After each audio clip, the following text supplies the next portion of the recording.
Assalamualaikum warahmatullahi wabarakatuh. Kembali lagi bersama saya Arif. Baik, pada kesempatan kali ini saya akan membahas terkait dengan prosedur, teknik, dan bukti audit. Silahkan disimak. Prosedur audit merupakan langkah yang harus ditempuh auditor saat melakukan kegiatan audit. Dan dalam prosedur audit yang dilakukan terdapat cara yang digunakan auditor untuk memperoleh bukti audit yang disebut dengan teknik audit.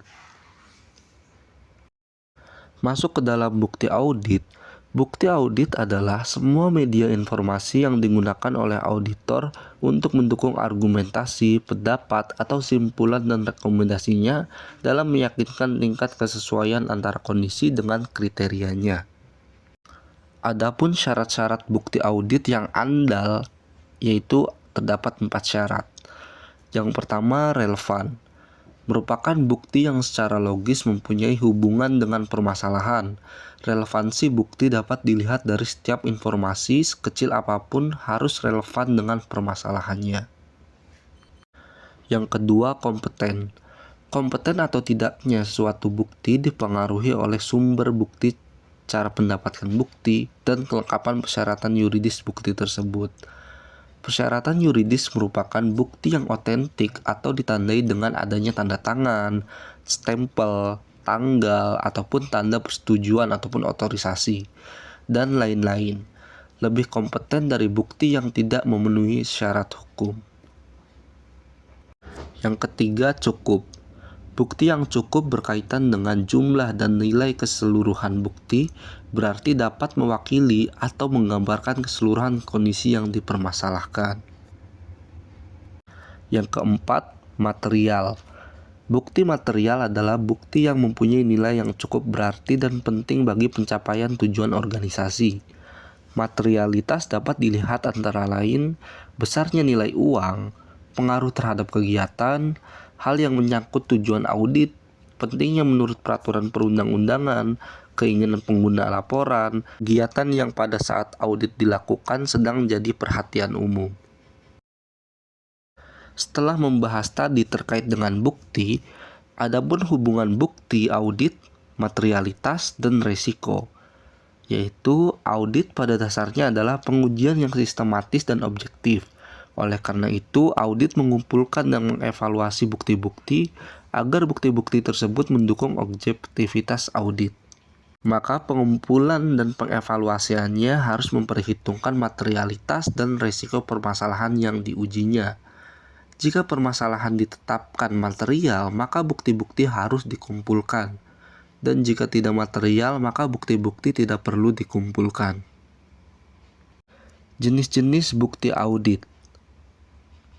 Pertama, bukti pengujian fisik, yaitu bukti yang diperoleh melalui pengamatan langsung dengan mata kepala auditor sendiri menyangkut harta berwujud.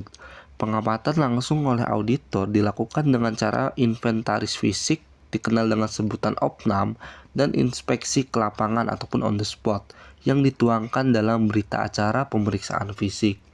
Dengan dilengkapi foto, surat pernyataan, denah lokasi ataupun peta lokasi lain, dan lain-lain. Yang kedua, bukti dokumen. Merupakan bukti yang terbuat dari kertas yang mengandung huruf, angka, dan informasi, simbol-simbol, dan lain-lain. Dalam menilai atau mengevaluasi dokumen auditor, sebaiknya memperhatikan pengendalian intern sumber dokumen tersebut dan terpenuhinya persyaratan yuridis. Apabila dilihat dari sumbernya, bukti dokumen bisa berasal dari bukti intern yang aslinya diserahkan kepada pihak ketiga, bukti ekstern yang hasilnya ada di auditi, bukti yang didapat auditor langsung dari pihak ketiga, bukti audit yang masih disimpan auditi, namun bukti dokumen akan jadi lebih andal, antara lain bukti dibuat atau diperoleh oleh pihak luar atau pihak ketiga. Yang ketiga, bukti analisis. Merupakan bukti audit yang diperoleh auditor dengan melakukan analisis atau mengolah lebih lanjut data auditi dan data lain yang berkaitan dengan auditi. Hasil dari bukti analisis adalah indikasi ataupun petunjuk.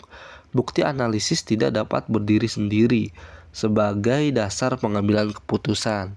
Namun, bukti analisis hanya sebagai petunjuk mengenai kecenderungan suatu kejadian. Sehingga untuk membuktikan terjadi atau tidaknya harus dialami dengan perolehan jenis dan bukti yang lain. Yang terakhir yaitu bukti keterangan. Merupakan bukti yang diperoleh auditor dari pihak lain berdasarkan pertanyaan ataupun informasi tertentu yang diminta oleh auditor.